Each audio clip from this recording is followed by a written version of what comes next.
Varicose wine సమస్యతో బాధపడుతున్నారు. Best చికిత్సను అందించే భారతదేశంలోని ఏకైక హాస్పిటల్ ఆవిస్. నమస్తే, మీరు చూస్తుంది సుమన్ టీవీ. నేను మీ కీర్తి. యజ్ఞోపవేత ధారణ అన్నది కొన్ని కులాలకి సంబంధించింది మాత్రమే అని నాకు తెలుసు. నాతో పాటు చాలా మంది మీకు కూడా ఆ అనుమానం ఉండే ఉంటుంది. కానీ పవర్ స్టార్ పవన్ కళ్యాణ్ మన మహా కుంభమేళలో స్నానం ఆచరించిన తర్వాత ఆయన యజ్ఞోపవేతం ధారణ చేసిన తర్వాత చాలా మందికి ఒక అనుమానం కలిగింది. అదేంటి, ఎవరైనా వేసుకోవచ్చా, ఎప్పుడైనా వేసుకోవచ్చా అని. అసలు ఎప్పుడు వేసుకోవాలి, ఎందుకు వేసుకోవాలి, ఆయన ఎందుకు వేసుకోవాల్సి వచ్చింది అనే విషయాలని మనతో కులంకుశంగా చర్చించి ధర్మ మార్గంలో మనల్ని నడిపించడానికి మనతో పాటు ప్రముఖ ఆస్ట్రాలజర్ బ్రహ్మశ్రీ నందిబట్ల శ్రీహరి శర్మ గురువు గారు ఉన్నారు. నమస్తే గురుగారు. వాగర్థావివ సంపృక్తౌ వాగర్థ ప్రతిపత్తయే జగతః పితరౌ వందే పార్వతీ పరమేశ్వరౌ. సదాశివ సమారంభాం శంకరాచార్య మధ్యమాం అస్మదాచార్య పర్యంతం వందే గురు పరంపరాం. ఆదిత్యాయ చ సోమాయ మంగళాయ బుధాయ చ గురు శుక్ర శనిభ్యశ్చ రాహవే కేతవే నమః. శృంగేరి జగద్గురు పీఠాధిపతులకి, కంచి పీఠాధిపతులకి నమస్కారములు తెలియచేసుకుంటూ కార్యక్రమాన్ని ప్రారంభిద్దాం. గురుగారు, ఇందాక నేను అన్నట్టుగా యజ్ఞోపవేతం అనేది ఒక క్షత్రియులు కానీ, బ్రాహ్మణులు కానీ, వైశ్యాలు కానీ కొన్ని కులాలకి సంబంధించింది మాత్రమే అని అనుకుంటా ఉన్నాం. కానీ ఒక్కసారిగా మన మహాకుంభమేళలో పవర్ స్టార్ పవన్ కళ్యాణ్ స్నానం ఆచరించిన తర్వాత, ఆయన మెడలో అది చూసిన తర్వాత ఆల్ ఆఫ్ అ సడన్ అదొక పెద్ద టాపిక్ లా మారిపోతుంది. అసలు ఎవరైనా వేసుకోవచ్చా, కొన్ని కులాలకి సంబంధించింది కాదా, తెలుసుకోవాలని ఉంది గురుగారు. వాస్తవేనమ్మా. ఎందుకనంటే యజ్ఞోపవీత ధారణ అనేటువంటిది మన సనాతన ధర్మ సాంప్రదాయంలో ఒక భాగం.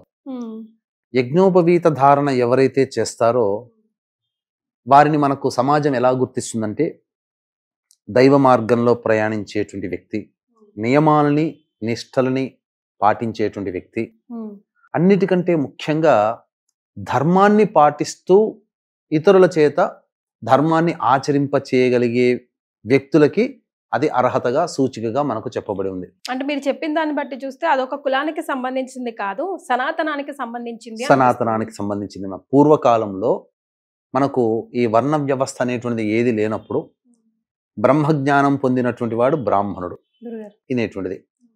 సో ఇక్కడ మనము చూసుకున్నట్లయితే కలియుగ ప్రారంభం కంటే ముందు కూడా అన్ని కులాల వాళ్ళు కూడా యజ్ఞోపవీత ధారణ చేసేవాళ్ళు. అవునా? అన్ని కులాల వాళ్ళు, బ్రాహ్మణ క్షత్రియ వైశ్య శూద్ర అనేటువంటిది కాకుండా అన్ని కులాల వాళ్ళు ఆచరించేవాళ్ళు. ఇప్పుడు బ్రాహ్మణ కులం నుంచే క్షత్రియ కులం పుట్టింది. అందుకనే క్షత్రియులకు ఉన్నటువంటి ఋషులు, బ్రాహ్మణులకు ఉన్నటువంటి ఋషులు దాదాపుగా 95% మంది ఒకే ఋషులు ఉంటారు అందులో. ఇక వైశ్యులకి సంబంధించినటువంటి గోత్రంలో ఉన్నటువంటి ఋషులు కూడా అలాగే. యజ్ఞోపవీత ధారణని ఇప్పుడు సమాజంలో ఎక్కువగా ఆచరించేటువంటి వ్యక్తులు ఎవరయ్యానంటే బ్రాహ్మణులు, క్షత్రియులు, వైశ్యులు, తర్వాత పద్మశాలీలు, విశ్వ బ్రాహ్మణులు, వడ్రంగి, కంసాలి, కుమ్మరి, అవన్నీ వీళ్ళందరికీ కూడాను ఈ యొక్క యజ్ఞోపవీత ధారణ అనేటువంటిది ఉన్నది. ఇప్పుడు మీరు అన్నట్టుగా మనం చూసినట్లయితే ఈ చెప్పినటువంటి వర్ణ వ్యవస్థకి సంబంధం లేనటువంటి పవన్ కళ్యాణ్ గారు ఈ కేవలం ఇప్పుడు కుంభమేళాలో మీరు చూస్తున్నారేమో తెలిసి వచ్చింది. కానీ ఎలక్షన్స్ కంటే ముందు కూడా పూజాది కార్యక్రమాలు చేసేటప్పుడు యజ్ఞోపవీత ధారణ ఉన్నటువంటి ఫోటోలు అనేటువంటి చూసాం. అప్పుడే సందేహం కలిగింది. అసంటే సందేహం అంటే ధారణ చేయవచ్చా లేదా అనేటువంటిది కాదు, అక్కడ నియమం అనేటువంటిది ఉందా, ఎవరైనా చేయవచ్చా అన్నప్పుడు మాత్రం మనకు శాస్త్ర ప్రకారం చూసుకున్నట్లయితే ఒకప్పుడు అందరికీ నియమం ఉండేది. రాను రాను ఏమైపోయిందనంటే ఈ యజ్ఞోపవీత ధారణ చేసినప్పుడు కొన్ని నియమాలు అనేటువంటివి పాటించాలి. ధర్మానికి కట్టుబడి ఉండాలి, మంచి స్థానంగా ఉండాలి, మంచిని బోధించాలి, మంచి చేయాలి. అంతేకాకుండా కొన్ని నియమాలను అన్నాం కదా, పూజాది కార్యక్రమాలు కావచ్చు, నిత్య నైమిత్తిక కర్మల్లో నిత్యము దేవతా ఆరాధనలో ఉండాల్సినటువంటి పరిస్థితులు కొంతమందికి నచ్చకపోయేటివి. అందుకని దాన్ని త్యజించారు. అందువల్ల ఇప్పుడు అందరికీ చెప్పుకుంటే మొత్తం మనకున్నటువంటి అన్ని కులాల్లో పైనుంచి కింది వరకు ఉన్నటువంటి అన్ని కులాల్లో కూడా ఈ యొక్క యజ్ఞోపవీత ధారణ ఉన్నది అనేటువంటిది విషయం మాత్రం సుస్పష్టం, అందులో సందేహం లేదు.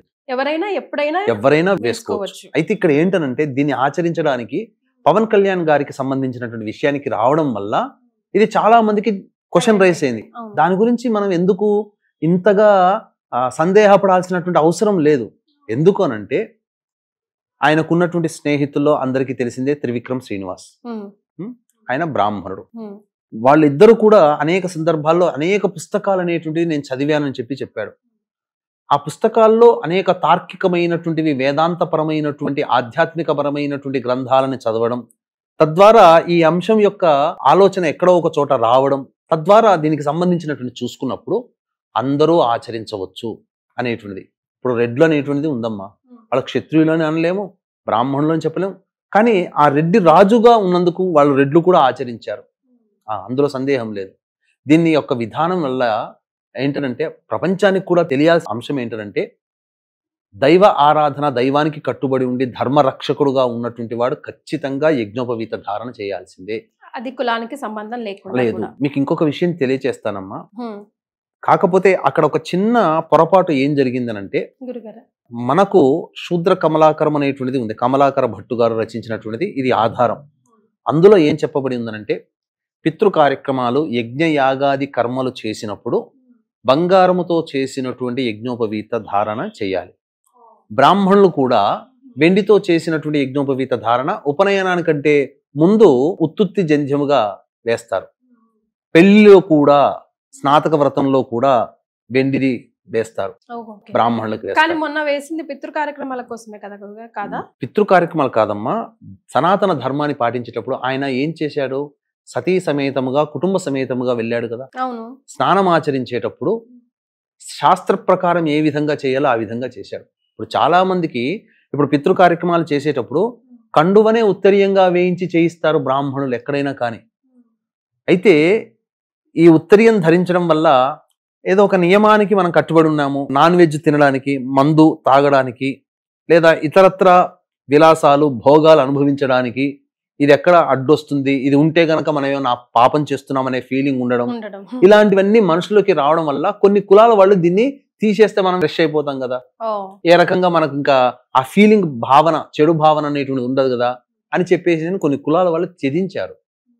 అది కలియుగం ప్రారంభంలో ప్రతి వాళ్ళు కూడా వేసుకోవచ్చు. అంటే ఎవరు వేసుకోవచ్చు, ఇటువంటి మద్య మాంసములన్నీ వదిలివేసి దైవత ఆరాధనకి కట్టుబడి ఉండి నిత్యము దేవతా ఆరాధన చేసినటువంటి వ్యక్తులు వేసుకొని అసలు దేవతా పూజలు, యజ్ఞ యాగాది క్రతువులు చేయాలంటే యజ్ఞోపవీతం ఉండాలి. దేవతా శక్తి రావాలి అని అంటే యజ్ఞోపవీత ధారణ, గోష్పాదం అంటే పిలక, ఇవన్నీ పెట్టుకోవాలి. అప్పుడే దేవతని యొక్క అనుగ్రహం అనేటువంటిది కలుగుతుంది. గురుగారు, మరి ఎటువైపు వేసుకోవాలి, ఎన్ని పోగులు వేసుకోవాలి, దానికి సంబంధించిన నియమాలు కూడా ఒక్కొక్కరికి ఒక రకంగా ఉంటాయంటారా? ఎవరికైనా బ్రహ్మచారిగా ఉన్న వారికి 3 పోగులు కలిపితే ఒక జంధ్యమమ్మ, అది వేసుకోవచ్చు. రెండవది ఏంటి, గృహస్థాశ్రమం స్త్రీ వివాహమైన వాళ్ళు 2 జంధ్యాలు వేసుకోవాలి. 3 వేసుకుంటారు, ఎందుకంటే ఉత్తరీయం అనక మనిషి ఏ పని చేసినా, ధర్మ కార్యాలు చేసినా ఏదైనా ఉత్తరీయం అనేది ఉండాలి. అందుకని ఈ కాలంలో కూడా ఇప్పటికీ కూడా అన్ని కులస్తుల వాళ్ళు ఏదైనా పుణ్యకార్యాలు చేసేటప్పుడు ఉత్తరీయంగా టవలో ఏదో ఒకటి వేసుకుంటారు, బట్ట, అది ఉత్తరీయంగానే భావిస్తారు. పుణ్య కార్యక్రమాలు చేసేటప్పుడు, ఆ పితృ కార్యక్రమాలు చేసేటప్పుడు మనకు సంబంధించి సవ్యము అపసవ్యం అనేటువంటిది ఉంటుంది. ఇప్పుడు ఎవరు వేసినా ఎడం వైపు నుంచి ఇలా కుడి వైపుకి వస్తుంది, అది యజ్ఞయాగాది పూజాది కార్యక్రమాలు చేయడానికి. బంగారు వేసుకొని ఉంటే ఇంకా శాస్త్రాన్ని పాటించిన వాళ్ళు అయ్యుండేవాళ్ళు పవన్ కళ్యాణ్ వాళ్ళు. ఇప్పుడు పవన్ కళ్యాణ్ గారు చేశారని చెప్పి విమర్శ చేయాల్సిన అవసరం లేదమ్మా. ధర్మరక్షకుడుగా, ధర్మాన్ని పాటించే వ్యక్తిగా, ఆయన కులస్తులలో ఉత్తమమైన పురుషుడుగా యజ్ఞోపవీత ధారణ చేసినప్పుడు గుర్తించాలి, ఉత్తమమైనటువంటి పురుషుడు. మరి చూసుకుంటే పూర్వకాలంలో కలియుగానికంటే ముందు ఆడవాళ్ళకి కూడా యజ్ఞోపవీత ధారణ అనేటువంటిది ఉంది. అవునా గురుగారు? ఆడవాళ్ళు కూడా యజ్ఞోపవీత ధారణ చేసేవాళ్ళు. కాకపోతే వాళ్ళకి సాధారణంగా వచ్చే ఋతుక్రమం అనేటువంటిది ఉంటుంది కదా, నెలసరి, అది ఉండడం వల్ల ఇబ్బందులు అనేటువంటివి ఉంటాయి. కాబట్టి అది అప్పటికైనా దాన్ని ఆచరించేవాళ్ళు. కాకపోతే అది ఆచరించడానికి స్త్రీలకి ఆమోదయోగ్యంగా, అంటే ఎక్కువగా మించినటువంటి శక్తికి మించినటువంటిది అయ్యేది. కాబట్టి ఈ కలియుగం ప్రారంభంలో దాన్ని నిషేధించడం అనేటువంటిది జరిగింది. అయితే ఆడవాళ్ళు కూడా అసలు అనుమానం లేకుండా వేసుకోవచ్చు, పూర్వకాలంలో ఉండేది, కానీ కట్టుబడి ఉండాలి ఆ మార్గాలని అనుసరించి. గురుగారు, నేను ఎక్కడో చదివానండి, యజ్ఞోపవీతం ధారణ చేయడం వల్ల చాలా వరకు హెల్త్ బెనిఫిట్స్ ఉంటాయి అని చెప్పేసి. నిజమేనా? ఎలాంటి హెల్త్ బెనిఫిట్స్? అంటే ఒక పోగులు వేసుకున్నంత మాత్రాన హెల్త్ బెనిఫిట్స్ ఎలా వస్తాయి? మీకు మన పూర్వీకులు పెట్టినటువంటి ఆచారాల్లో స్త్రీలకి గాజులు కానీ, మెట్టెలు కానీ, చెవులకి ఇవన్నీ బ్రాహ్మణులకి చెవులకి కుడతారు. దీనివల్ల ఆరోగ్యం అనేటువంటిది రక్షింపబడి ఉండేది. ఇప్పుడు ఫ్యాషన్ గా మారిపోయింది ఒక పోగు పెట్టుకోవడం అనేటువంటి. మగవాళ్ళు పూర్వకాలంలో 2 పోగులు పెట్టుకునేవాళ్ళు. మాకు చిన్నప్పుడు ఉపనయనం చేసినప్పుడు మాకు ఇక్కడ 2 పోగులు వేశారు. ఇప్పటికీ రంధ్రాలు ఉంటాయి మాకు. ఎలాంటి హెల్త్ బెనిఫిట్స్ ఉంటాయి గురుగారు? దీనివల్ల నాడీ సంబంధమైనటువంటి దోషాలు పోతాయమ్మ. ముఖ్యంగా యజ్ఞోపవీత ధారణ చేయడం వల్ల, ఒకప్పుడు యజ్ఞోపవీతాన్ని జనప నారతో చేసేవాళ్ళు, పత్తితో కాదు. అది ఉండడం వల్ల ఈ గుండెకి సంబంధించి ఈ విధంగా వస్తుంది కదమ్మా. ఇక్కడ మనకు తెలియని నాడులు అనేటువంటివి ఉంటాయి. ఆ గుండెకి రాపిడి జరగడం వల్ల హృద్రోగాల బారిన పడకుండా మన గుండె చక్కగా ఉండేది. ఇంకొకటి ప్రధానంగా ఇది శౌచముని పాటించేటప్పుడు, అనగా మలమూత్ర విసర్జన చేసేటప్పుడు కుడివైపుకి 2 చుట్లు చుట్టేవాళ్ళు. దీనివల్ల జరిగేటువంటిది 2 ప్రయోజనాలు ఏంటనంటే, ప్రధానంగా మలమూత్ర విసర్జన చేసేటప్పుడు సాఫీగా జరగాలి, ఎటువంటి అడ్డంకి రావు, ఆ నాడిని ప్రేరేపించేది. అందుకని ఇప్పటికి కూడా డాక్టర్లు ఏం చెప్తారు, మలమూత్ర విసర్జన చేసేటప్పుడు ఎవరిని కూడా భయపెట్టకూడదని అంటారు. ఎందుకనంటే దానివల్ల కొన్ని రోగములు అనేటువంటి తెలియకుండానే శరీరంలో వస్తాయి. కాబట్టి ఆ విధమైనటువంటి లోపం అనేటువంటిది లేకుండా ఉంటుంది. ఇంకొకటి ఏంటంటే, కుడివైపుకి 2 చుట్లు చుట్టి మలమూత్ర విసర్జన చేయడం ద్వారా ఏమవుతుందనంటే సూర్యనాడి అనేటువంటిది ప్రచోదితం అవుతుంది. దానివల్ల ఆరోగ్యం, సూర్యనాడి ప్రచోదితం అవడం వల్ల శరీరంలో వేడి ఉష్ణం పెరగడం, ఆరోగ్య ప్రదాత, అదొకటి. ఇంకొకటి, ఇటువంటివి పాటిస్తున్నప్పుడు ఏంటంటే మనిషిలో అంతర్గతంగా నేను ఆచారాన్ని పాటిస్తున్నాననే భావన. ఎందుకంటే యజ్ఞోపవీత ధారణ అంటే ఆషామాషి కాదం. ఒక ధర్మానికి కట్టుబడి ఉండడం అంటే పవన్ కళ్యాణ్ గారు చేశారు అని చెప్పడంలో ఏమాత్రము తప్పు లేదమ్మా.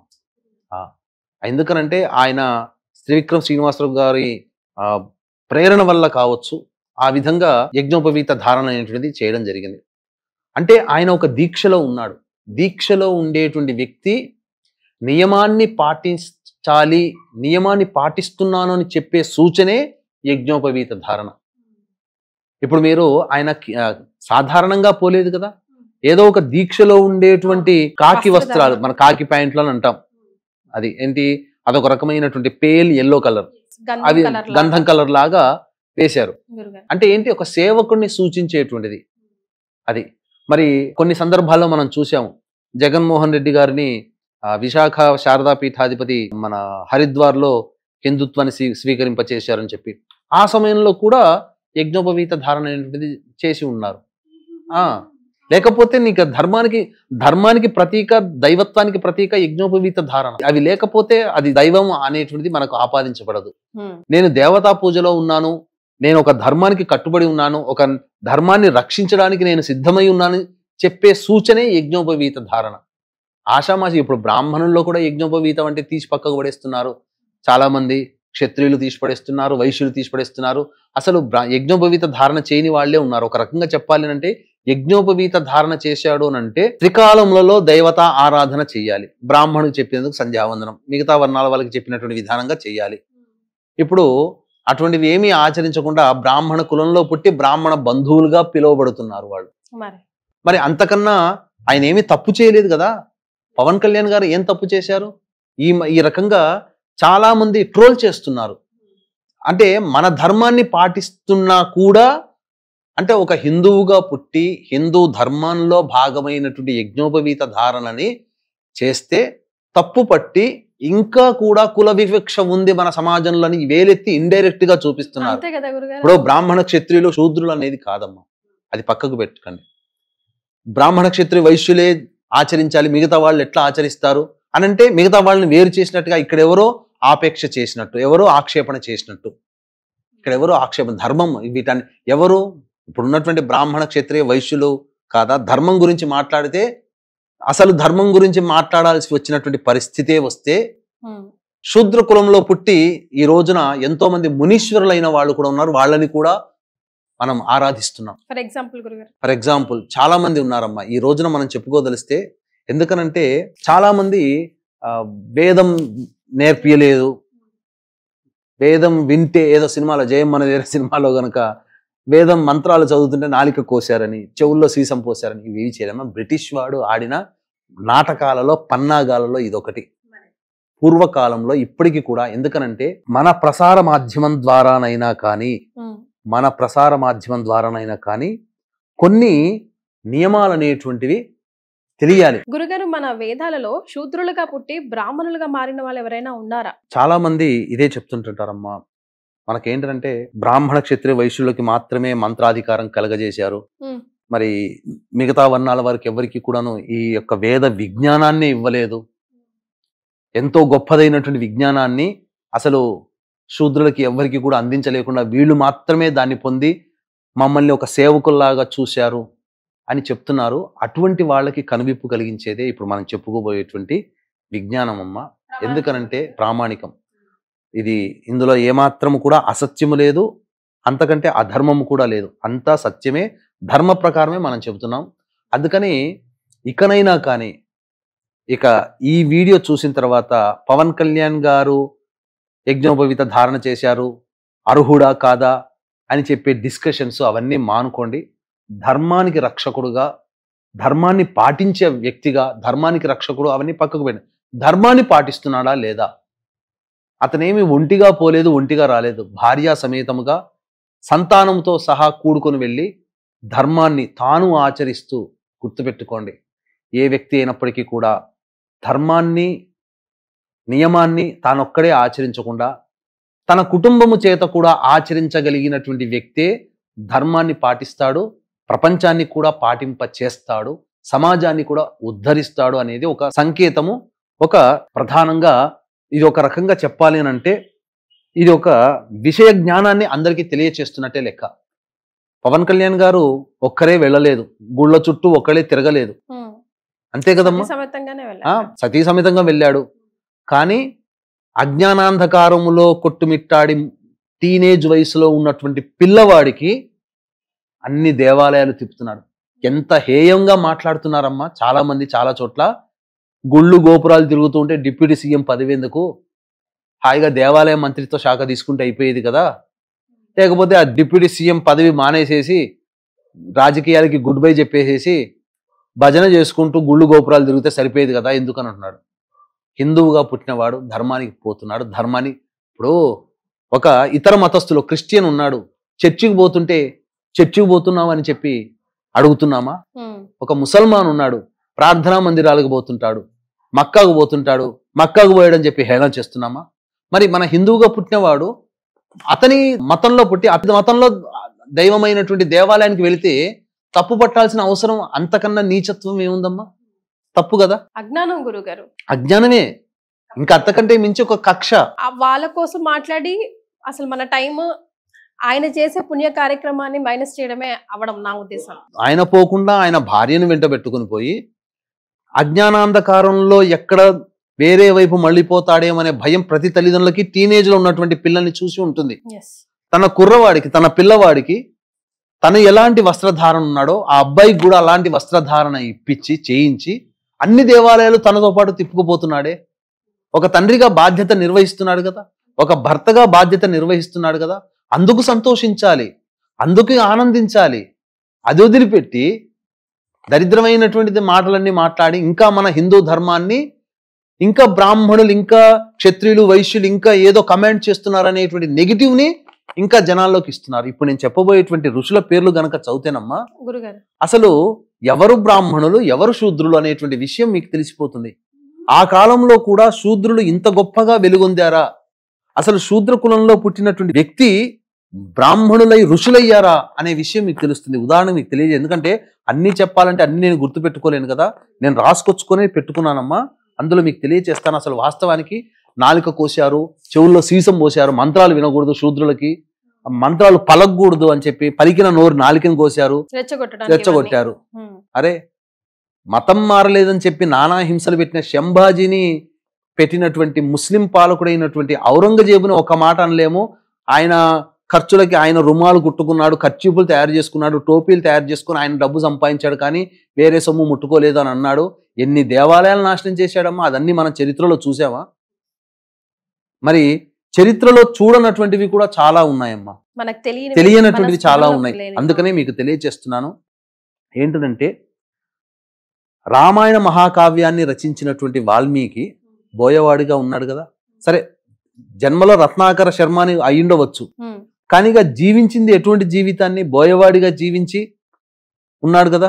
మరి అటువంటి వాల్మీకి మహర్షి అని అంటున్నామా? అట్లాగే వ్యాస భగవానుడు ఈనాడు భాగవతం, భారతం, పురాణాలు, వేదాలు, 4 వేదాలని విభజించినటువంటి వాడు, పరాశర మహర్షికి జన్మించినటువంటి వ్యక్తి. కానీ మత్స్యగంధి బెస్తకులంలో పుట్టినటువంటి అమ్మాయికి పుట్టినవాడు కదా. అంటే ఒక శూద్ర స్త్రీ సంజాతుడు కదా వ్యాస మహర్షి. మరి ఆయన వంశం మీదగానే భరతఖండము, భరత వంశం అనేది ఆయన బీజములతోనే వచ్చింది కదా. ధృతరాష్ట్రుడు అయితేంది, కురు పాండవులు అయితేనేమి, వీళ్ళందరూ ఆయన ద్వారా, ఆయన సంతానంగా పుట్టిన వాళ్లే కదా. అట్లాగే పుట్టుకతో శూద్రునిగా పుట్టి జూదగాడిగా మారి గొప్ప బ్రహ్మజ్ఞానాన్ని, వేద పాండిత్యాన్ని పొంది ఋగ్వేదంలో గొప్ప పరిశోధన చేసి ఋషిగానే కాదు ఆచార్యుడిగా, అంటే ఒక టీచర్గా, గురువుగా, ఐలషు ఋషి అనేటువంటి వాడు పుట్టుకతో శూద్రుడు కాదా? శూద్రురాలికి పుట్టినటువంటి జాబాల కుమారుడైనటువంటి వ్యక్తి గొప్ప పేరు ప్రఖ్యాతులు, గురు విధేయతలతో ఉండి యజుర్వేదంలో కొంత భాగాన్ని రచించిన వాడు జాబాల మహర్షి శూద్రుడు కాదా? మరి జాబాల అంటే ఇప్పుడు యజుర్వేదంలో కొంత భాగాన్ని ఆయన రచించాడమ్మా. ఆ యజుర్వేదాన్నే మేము బ్రాహ్మణులమైనటువంటి వాళ్ళము ఈ యజుర్వేదం ద్వారానే మనుషులకు అందరికీ కూడాను పూజాది కార్యక్రమాలు చేయించేది. పూజాది కార్యక్రమాలన్నీ యజుర్వేదంలోనే ఉన్నాయి. మరి అటువంటిది ఇంకొకటమ్మా, దశమహావిద్యలు అని అందరికీ తెలుసు కదా. మాతంగి దేవత కదా. మాతంగి దేవత ఉపాసనకి సంబంధించినటువంటి ఒక్కొక్క మంత్రానికి ఒక ఋషి ఉంటాడు. ఆ మాతంగి అమ్మవారికి ఋషి మతంగ మహర్షి. సాక్షాత్తు పార్వతీదేవిని తన గర్భాన పుట్టవనంటే అమ్మవారు వరమిచ్చి పార్వతీదేవి ఆయన కుటుంబంలో పుట్టిందమ్మా. మరి అంతకన్నా గొప్ప, మరి ఆయన శూద్రుడే మతంగ మహర్షి. మరి పార్వతీదేవి ఆయన కుటుంబంలో పుట్టింది, ఆయన భార్యకు పుట్టింది. అది మనం ఈ వీడియో ద్వారా చెప్పదలుచుకుంది ఒకటే కదా గురుగారు, ఏంటంటే యజ్ఞోపవేత ధారణ అన్నది అసలు ఒక సవాలు. సనాతన ధర్మాన్ని ముందుకు తీసుకువెళ్ళడానికి అది వేసుకోవాలంటే ఆషామాషి పని కాదు. ప్రతి ఒక్కరు వేసుకోలేరు, ఎందుకంటే ప్రతి ఒక్కరు అంత పాజిటివిటీతో అంతగా ఆ ధర్మాన్ని పాటించడానికి ఆ బాధ్యతని తీసుకోలేరు. కాబట్టి పవర్ స్టార్ పవన్ కళ్యాణ్ గారు మనందరికీ తెలిసిందే. నా దృష్టిలో అయితే ఆయన ఒక కారణ జన్ముడు లాగానే చూస్తాను. ఇప్పటికీ చాలా మంది పాటించే వాళ్ళు ఇప్పటికీ అన్ని కులస్తులు ఉన్నారమ్మా. కమ్మవారు లేరా? కమ్మ కులస్తుల్లో ఈనాటి కూడా వాళ్ళింట్లో పూజాది పెళ్లిళ్ళు అవుతే వాళ్ళింట్లో కమ్మ వాళ్లే బ్రాహ్మణులుగా ఉండి పురోహితం నడిపినటువంటి వాళ్ళు. ఒక సందర్భంలో ఎన్టీ రామారావు గారు సకాలానికి బ్రాహ్మడు రాకపోతే, ఇప్పుడు చిట్టిబాబు గారు అని ఉన్నారు కదా, ఆయన వస్తుంటుంటారు పెద్ద ఆయన, వాళ్ళ నాన్నగారు త్రిపురనేని వారు నాన్నగారు ఉండి ఎన్టీ రామారావుని పిలిపించి, బ్రాహ్మడు రాలేదయ్యా నువ్వు చేయించు వివాహం అంటే ఎన్టీ రామారావు కూర్చొని వేద మంత్రాలు నేర్చుకున్నాడు. ఎన్టీ రామారావు ఆయన ఉండి దగ్గరుండి పెళ్లి జరిపించాడు. ఈ విషయం ఎవరికైనా తెలుసా? ఎవరికీ తెలియదు. ఇవన్నీ కూడా ప్రతి కులస్తుల్లో ఉన్న ధర్మాన్ని ఇప్పటికీ కూడా యజ్ఞోపవీత ధారణ ఎవరైనా చేయొచ్చు. కాకపోతే ఒక ధర్మాన్ని పాటిస్తూ జీవితాంతం ధర్మానికి కట్టుబడి ఉండాలి. అంటే మద్య మాంసాలు వదిలేయాలి. వదిలేయగలిగేటి ఉంటుందా? ఆదివారం రాగానే నాలిక తిరగబడిపోతుంటది. అంటే ఇక్కడ మనము తప్పుపడుతున్నట్టని కాదు, అసలు తినకూడనటువంటి రోజే ఆదివారం. ఆదివారం రోజునే ఇంక అసలు పొద్దుగూకకు ముందే షాపుల ముందు నిలబడుతుంటాం మనం. చాలా తప్పమ్మా. అంటే మాంసాహారం తినే వాళ్ళని విమర్శన చేయడం కాదు ఇక్కడ. దీని అర్థం ఇక్కడ వీక్షించేటువంటి ప్రేక్షకులలో గమనించాలి ఏంటంటే, మనకు మిగతా రోజులు ఉన్నాయి, ఆదివారం మాత్రం తినకండి. అసలు మాంసాహారం తినడం వల్ల జీవహింస జరుగుతుంది. అది ఎంతటి ప్రారబ్ధ కర్మని మోస్తున్నామో మనకు తెలుసమ్మా తెలియకుండానే. జైన మతస్థులు గాలి కూడా పీల్చుకుంటే గాలిలో కూడా జీవులు వెళ్ళిపోయి చనిపోతాయి శరీరంలోకి అని చెప్పి ముక్కు మూసుకుని వాళ్ళు పెట్టుకుంటారు. జైన మతస్థులమ్మా, మనం కరోనా వచ్చిన తర్వాత మాస్కులు వేసుకున్నాం, కానీ వాళ్ళు జైన మతస్థులు వాళ్ళు ఆచరించేటప్పుడు వాళ్ళ ధర్మానికి పుట్టిన దగ్గర నుంచి కూడా వాళ్ళు మాస్కులు వేసుకునే ఉంటారు వాళ్ళు. సో ఫైనల్ గా మనం ప్రేక్షకులకి ఈ వీడియో గురించి చెప్పాల్సి వస్తే ఒక మాటలో ఏం చెప్తారు? ఒక మాటలో చెప్పాలని అంటేనమ్మా, యజ్ఞోపవీత ధారణ దేవతా కార్యక్రమములందు దైవమందు బద్ధుడై ఉన్నాను, దైవానికి నేను దాసుడని నేను ధర్మాన్ని పాటిస్తున్నాను, నేను ధర్మాన్ని రక్షిస్తున్నాను అనే భావన ఎవరికైతే ఉంటుందో వాళ్ళందరూ కూడా ఆచరించవచ్చు. యజ్ఞోపవీత ధారణ చేయడంలో తప్పులేదు. కాకపోతే ఇతర కులస్తులకి బంగారంతో చేసినటువంటి యజ్ఞోపవీత ధారణ చేయవచ్చు అని చెప్పి, అది కూడా పితృ కార్యక్రమాలు, నైమిత్తిక యజ్ఞ యాగాది క్రతుల యందు ధారణ చేయవచ్చు. పవన్ కళ్యాణ్ గారు ఎల్లప్పుడూ నేను అనుకోవడం ఏంటనంటే, సందర్భాలు చాలా తక్కువ, బట్టలు విప్పి స్నానం ఆచరించే సందర్భాలు ఇప్పుడు చూసాం, కానీ సాధారణంగా మనం చూడలేము. కానీ అతను ఒక దీక్షగా ఉన్నప్పుడు మాత్రం యజ్ఞోపవీత ధారణ చేస్తాడు. దీక్ష విరమించిన తర్వాత దాన్ని తీసివేయవచ్చు గాక, కానీ నేను దీక్షలో ఉన్నానని సూచించే ప్రతీకగా ఈ సంబంధించినటువంటి యజ్ఞోపవీత ధారణ ఎవరైనా చేయవచ్చు. కాకపోతే కమలాకర భట్టు గారు చెప్పినటువంటి దాని ప్రకారం అయితే బంగారు యజ్ఞోపవీత ధారణ చేసి ఉంటే ఇంకా ఖచ్చితమైన ధర్మాన్ని ఆయన పాటించి ఉండేవారని చెప్పవచ్చు. ఎన్నో పవిత్రమైన విషయాలు ఈ వీడియో ద్వారా నాకు అటు సుమన్ టీవీ ప్రేక్షకులకు తెలియజేశారు గురుగారు. ధన్యవాదాలు. సర్వం శ్రీ ఉమామహేశ్వర పరబ్రహ్మార్పణమస్తు.